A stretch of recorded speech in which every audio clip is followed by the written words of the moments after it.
As long ago as 1860, it was the proper thing to be born at home. At present, so I am told, the high gods of medicine have decreed that the first cries of the young shall be uttered upon the anesthetic air of a hospital, preferably a fashionable one. So young Mr. and Mrs. Roger Button were 50 years ahead of style when they decided, one day in the summer of 1860, that their first baby should be born in a hospital. Whether this anachronism had any bearing upon the astonishing history I am about to set down will never be known. I shall tell you what occurred and let you judge for yourself. The Roger Buttons held an enviable position, both social and financial, in antebellum Baltimore. They were related to the this family and the that family, which, as every Southerner knew, entitled them to membership in that enormous peerage which largely populated the Confederacy. This was their first experience with the charming old custom of having babies. Mr. Button was naturally nervous. He hoped it would be a boy so that he could be sent to Yale College in Connecticut, at which institution Mr. Button himself had been known for 4 years by the somewhat obvious nickname of Cuff. On the September morning consecrated to the enormous event, he arose nervously at 6 o'clock, dressed himself, adjusted an impeccable stock, and hurried forth through the streets of Baltimore to the hospital, to determine whether the darkness of the night had borne in new life upon its bosom.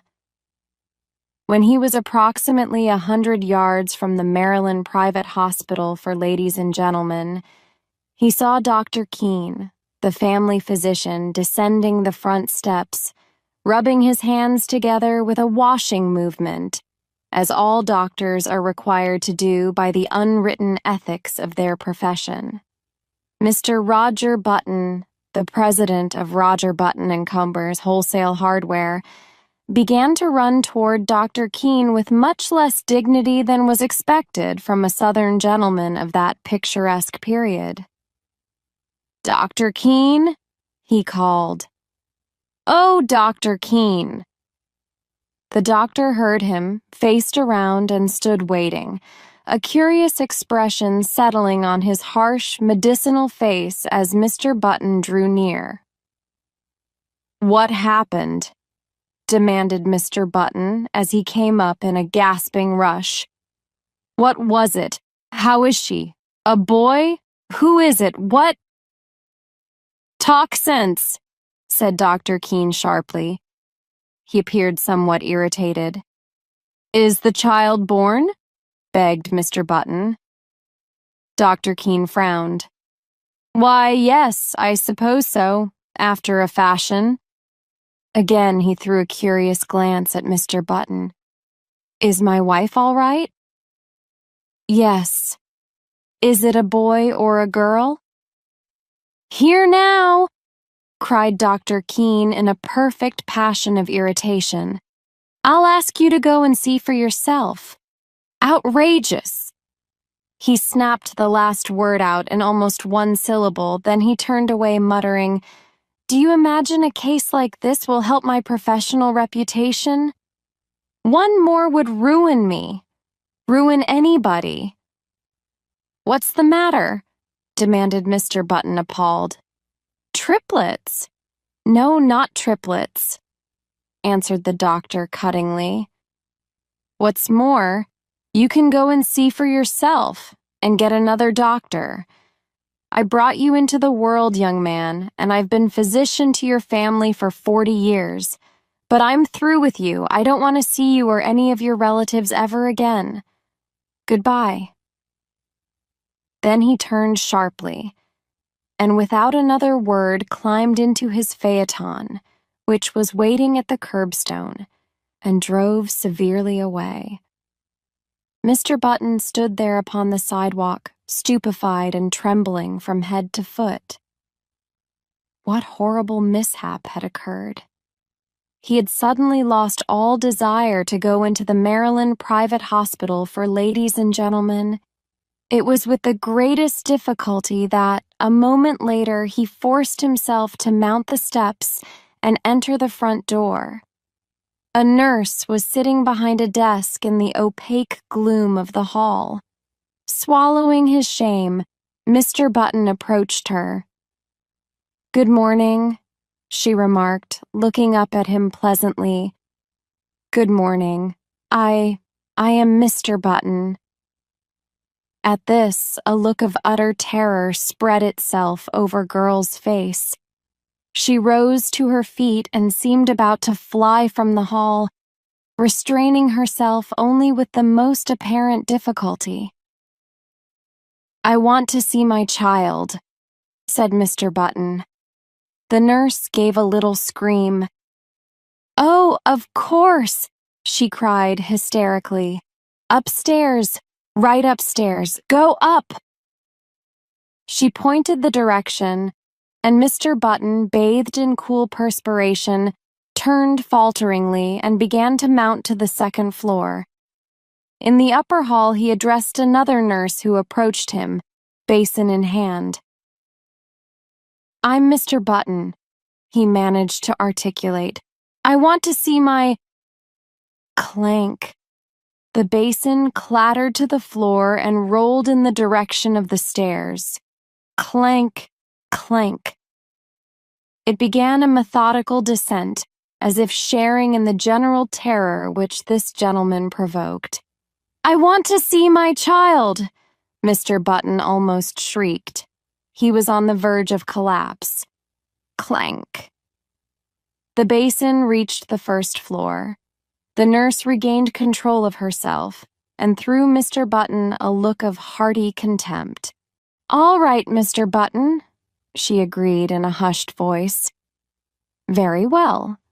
But if you knew what a state it's put us all in this morning, it's perfectly outrageous. The hospital will never have a ghost of a reputation after—" "Hurry!" he cried hoarsely. "I can't stand this." "Come this way then, Mr. Button." He dragged himself after her. At the end of a long hall, they reached a room from which proceeded a variety of howls. Indeed, a room which, in later parlance, would have been known as the crying room. They entered. "Well," gasped Mr. Button, "which is mine?" "There," said the nurse. Mr. Button's eyes followed her pointing finger, and this is what he saw. Wrapped in a voluminous white blanket and partly crammed into one of the cribs, there sat an old man apparently about 70 years of age. His sparse hair was almost white, and from his chin dripped a long, smoke-colored beard, which waved absurdly back and forth, fanned by the breeze coming in at the window. He looked up at Mr. Button with dim, faded eyes in which lurked a puzzled question. "Am I mad?" thundered Mr. Button, his terror resolving into rage. "Is this some ghastly hospital joke?" "It doesn't seem like a joke to us," replied the nurse severely. "And I don't know whether you're mad or not, but that is most certainly your child." The cool perspiration redoubled on Mr. Button's forehead. He closed his eyes and then, opening them, looked again. There was no mistake. He was gazing at a man of 70, a baby of 70, a baby whose feet hung over the sides of the crib in which it was reposing. The old man looked placidly from one to the other for a moment and then suddenly spoke in a cracked and ancient voice. "Are you my father?" he demanded. Mr. Button and the nurse started violently. "Because if you are," went on the old man querulously, "I wish you'd get me out of this place, or at least get them to put a comfortable rocker in here." "Where in God's name did you come from? Who are you?" burst out Mr. Button frantically. "I can't tell you exactly who I am," replied the querulous whine, "because I've only been born a few hours, but my last name is certainly Button." "You lie! You're an imposter!" The old man turned wearily to the nurse. "Nice way to welcome a newborn child," he complained in a weak voice. "Tell him he's wrong, why don't you?" "You're wrong, Mr. Button," said the nurse severely. "This is your child, and you'll have to make the best of it. We're going to ask you to take him home with you as soon as possible sometime today." "Home?" repeated Mr. Button incredulously. "Yes, we can't have him here. We really can't, you know." "I'm right glad of it," whined the old man. "This is a fine place to keep a youngster of quiet tastes.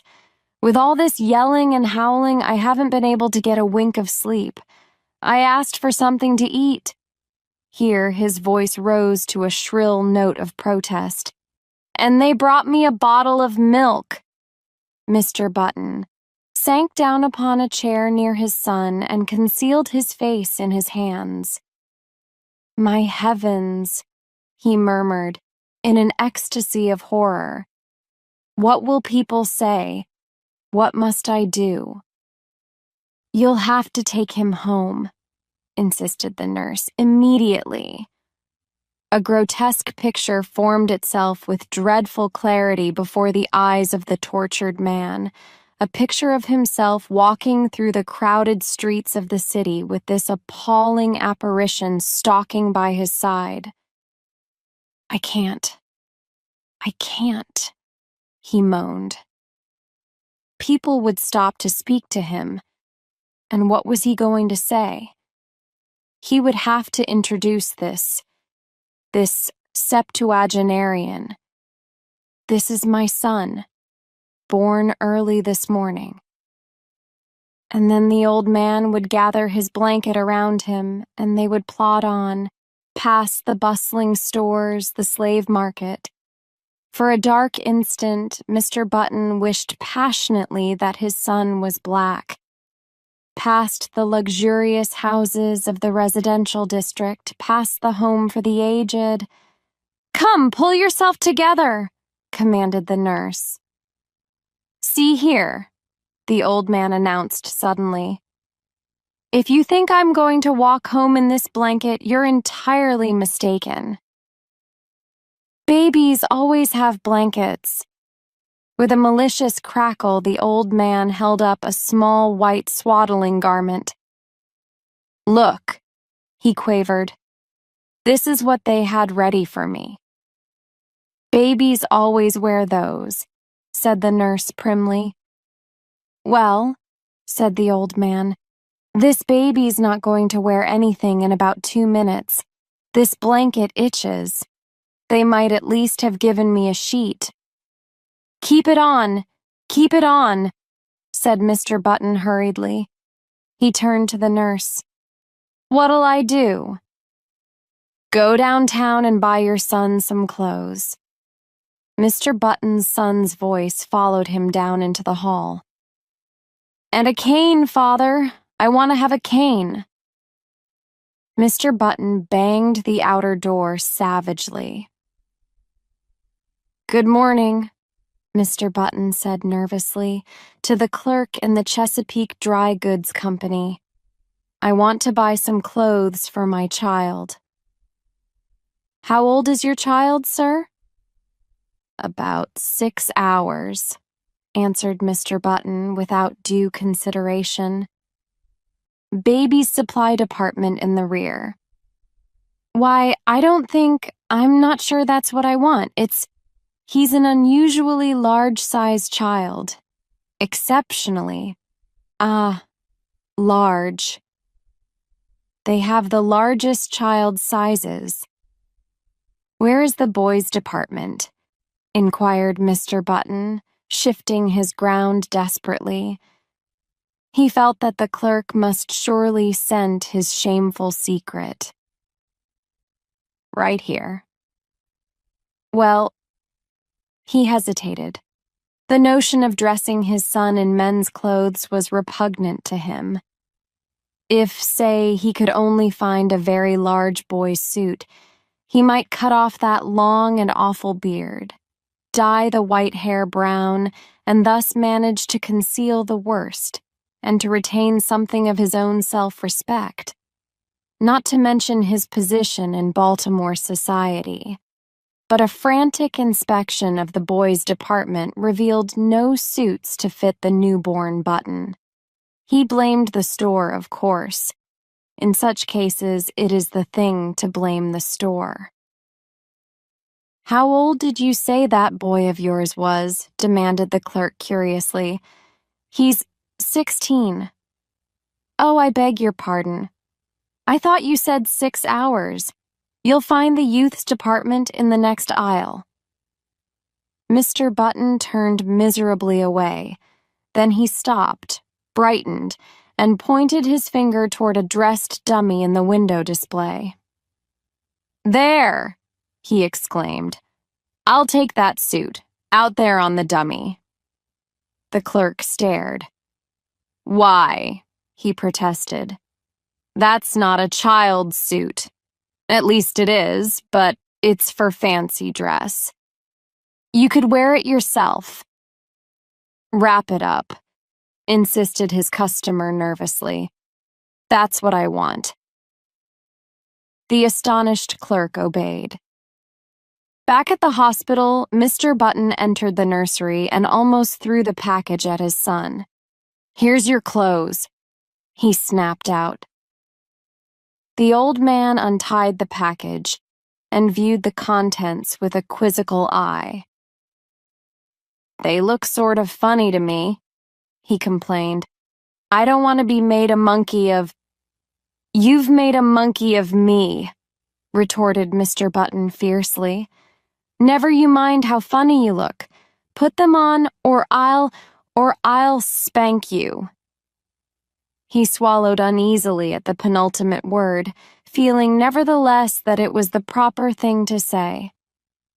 "All right, father," this with a grotesque simulation of filial respect. "You've lived longer. You know best. Just as you say."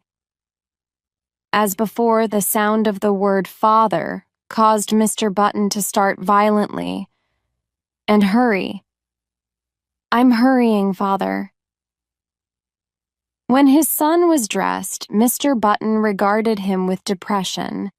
The costume consisted of dotted socks, pink pants, and a belted blouse with a wide white collar. Over the latter waved the long whitish beard, drooping almost to the waist. The effect was not good. "Wait!" Mr. Button seized a hospital shears and with 3 quick snaps amputated a large section of the beard. But even with this improvement, the ensemble fell far short of perfection. The remaining brush of scraggly hair, the watery eyes, the ancient teeth seemed oddly out of tone with the gaiety of the costume. Mr. Button, however, was obdurate. He held out his hand. "Come along," he said sternly. His son took the hand trustingly. "What are you going to call me, Dad?" he quavered as they walked from the nursery. "Just Baby for a while? Till you think of a better name?" Mr. Button grunted. "I don't know," he answered harshly. "I think we'll call you Methuselah." Even after the new addition to the Button family had had his hair cut short and then dyed to a sparse, unnatural black, had had his face shaved so close that it glistened, and had been attired in small boy clothes made to order by a flabbergasted tailor, it was impossible for Button to ignore the fact that his son was a poor excuse for a first family baby. Despite his aged stoop, Benjamin Button, for it was by this name they called him instead of by the appropriate but invidious Methuselah, was 5 feet 8 inches tall. His clothes did not conceal this, nor did the clipping and dyeing of his eyebrows disguise the fact that the eyes under were faded and watery and tired. In fact, the baby nurse who had been engaged in advance left the house after one look, in a state of considerable indignation. But Mr. Button persisted in his unwavering purpose. Benjamin was a baby, and a baby he should remain.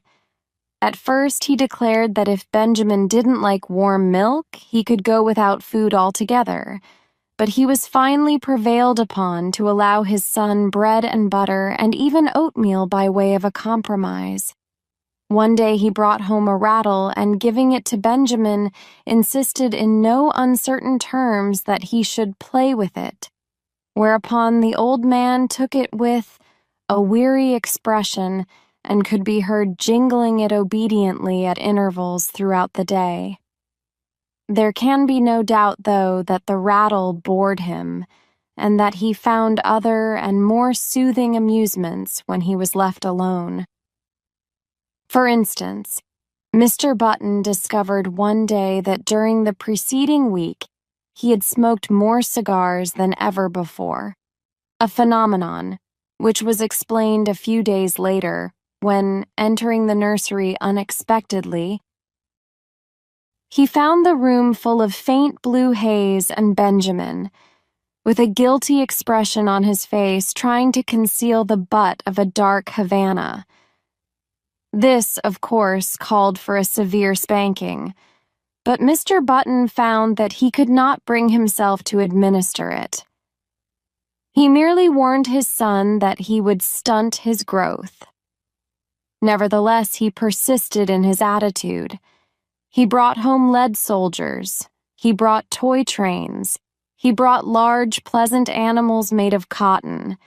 And, to perfect the illusion which he was creating, for himself at least, he passionately demanded of the clerk in the toy store whether the paint would come off the pink duck if the baby put it in his mouth. But despite all his father's efforts, Benjamin refused to be interested. He would steal down the back stairs and return to the nursery with a volume of the Encyclopedia Britannica, over which he would pore through an afternoon, while his cotton cows and his Noah's Ark were left neglected on the floor. Against such a stubbornness, Mr. Button's efforts were of little avail. The sensation created in Baltimore was, at first, prodigious. What the mishap would have cost the Buttons and their kinsfolk socially cannot be determined, for the outbreak of the Civil War drew the city's attention to other things. A few people who were unfailingly polite racked their brains for compliments to give to the parents, and finally hit upon the ingenious device of declaring that the baby resembled his grandfather, a fact which, due to the standard state of decay common to all men of 70, could not be denied.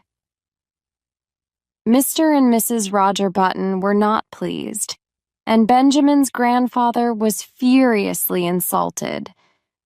Benjamin, once he left the hospital, took life as he found it.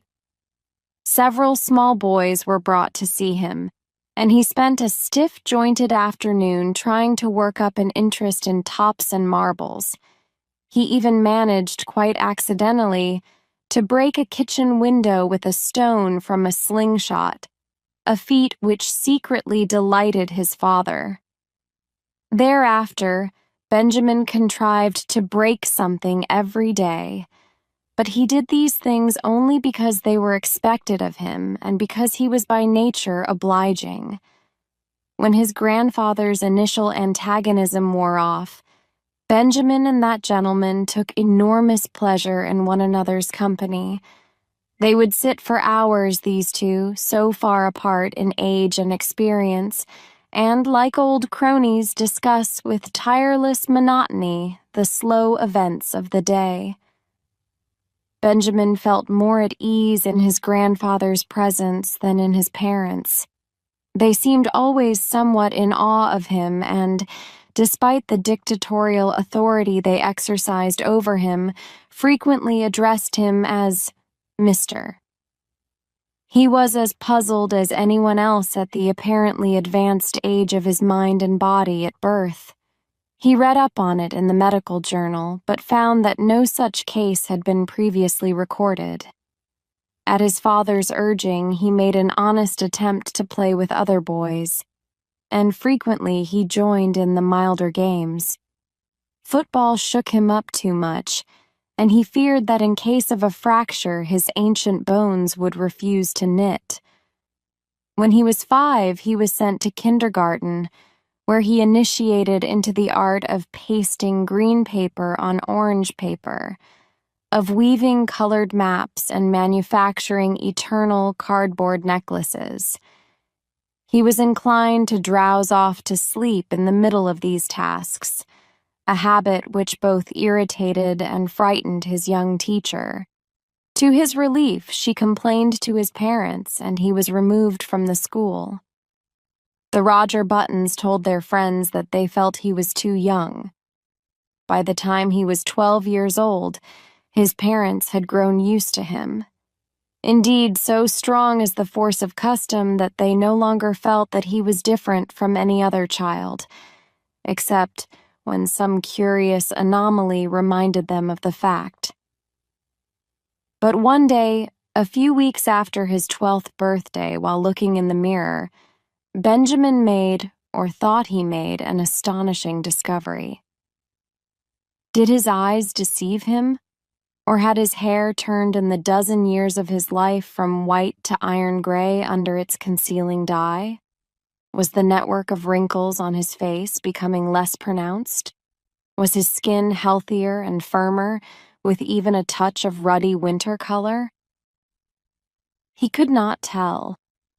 He knew that he no longer stooped, and that his physical condition had improved since the early days of his life. Can it be, he thought to himself, or rather, scarcely dared to think.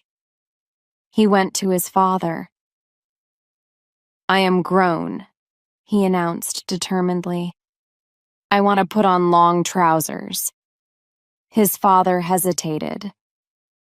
"Well," he said finally, "I don't know. 14 is the age for putting on long trousers. And you are only 12. "But you'll have to admit," protested Benjamin, "that I'm big for my age." His father looked at him with illusory speculation. "Oh, I'm not so sure of that," he said. "I was as big as you when I was 12. This was not true. It was all part of Roger Button's silent agreement with himself to believe in his son's normality. Finally, a compromise was reached. Benjamin was to continue to dye his hair. He was to make a better attempt to play with boys of his own age. He was not to wear his spectacles or carry a cane in the street. In return for these concessions, he was allowed his first suit of long trousers. Of the life of Benjamin Button between his 12th and 21st year, I intend to say little. Suffice to record that they were years of normal ungrowth. When Benjamin was 18, he was erect as a man of 50. He had more hair and it was of a dark gray. His step was firm. His voice had lost its cracked quaver and descended to a healthy baritone. So his father sent him up to Connecticut to take examinations for entrance to Yale College. Benjamin passed his examination and became a member of the freshman class. On the 3rd day following his matriculation, he received a notification from Mr. Hart, the college registrar, to call at his office and arrange his schedule. Benjamin, glancing in the mirror, decided that his hair needed a new application of its brown dye, but an anxious inspection of his bureau drawer disclosed that the dye bottle was not there. Then he remembered he had emptied it the day before and thrown it away. He was in a dilemma. He was due at the registrar's in 5 minutes. There seemed to be no help for it. He must go as he was. He did. "Good morning," said the registrar politely. "You've come to inquire about your son." "Why, as a matter of fact, my name's Button," began Benjamin, but Mr. Hart cut him off. "I'm very glad to meet you, Mr. Button. I'm expecting your son here any minute." "That's me," burst out Benjamin. "I'm a freshman." "What?" "I'm a freshman. Surely you're joking." "Not at all." The registrar frowned and glanced at a card before him. "Why, I have Mr. Benjamin Button's age down here as 18. "That's my age," asserted Benjamin, flushing slightly. The registrar eyed him wearily. "Now, surely, Mr. Button, you don't expect me to believe that." Benjamin smiled wearily. "I am 18, he repeated. The registrar pointed sternly to the door. "Get out," he said. "Get out of college and get out of town. You are a dangerous lunatic." "I am 18. Mr. Hart opened the door. "The idea!" he shouted. "A man of your age trying to enter here as a freshman. 18 years old, are you? Well, I'll give you 18 minutes to get out of town." Benjamin Button walked with dignity from the room, and half a dozen undergraduates who were waiting in the hall followed him curiously with their eyes. When he had gone a little way, he turned around, faced the infuriated registrar, who was still standing in the doorway, and repeated in a firm voice, "I am 18 years old."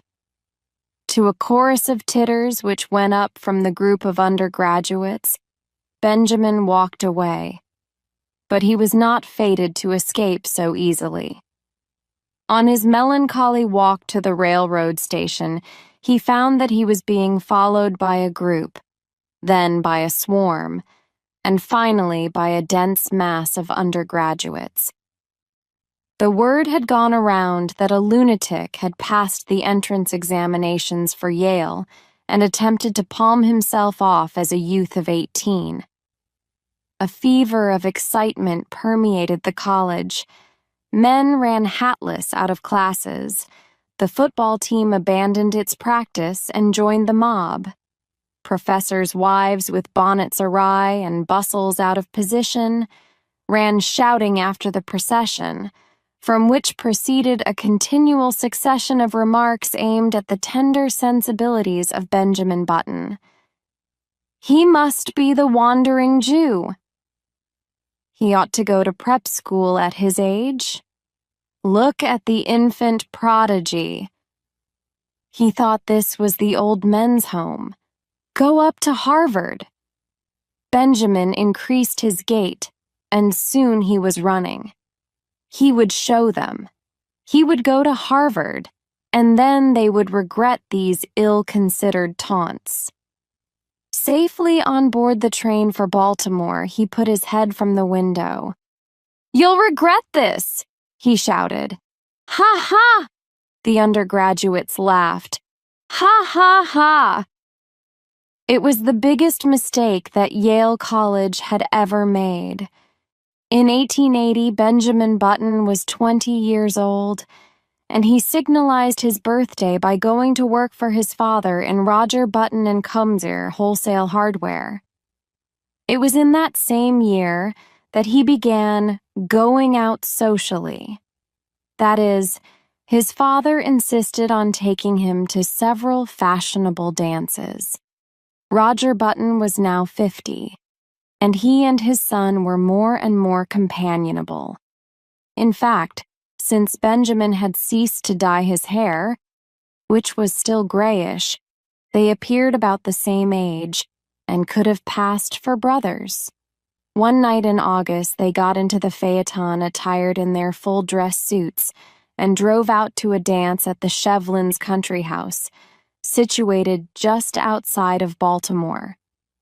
It was a gorgeous evening.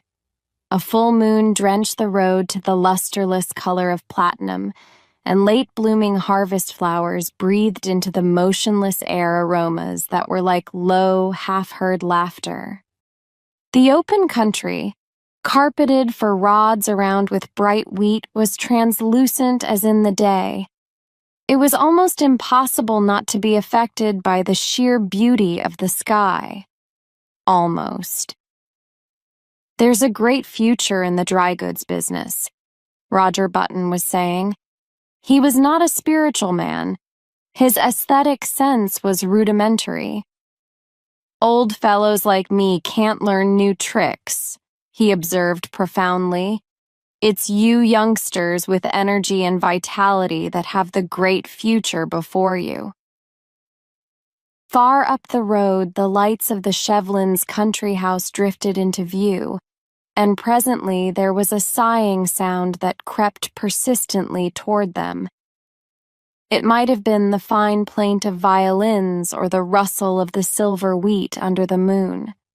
They pulled up behind a handsome brougham whose passengers were disembarking at the door. A lady got out, then an elderly gentleman, then another young lady, beautiful as sin.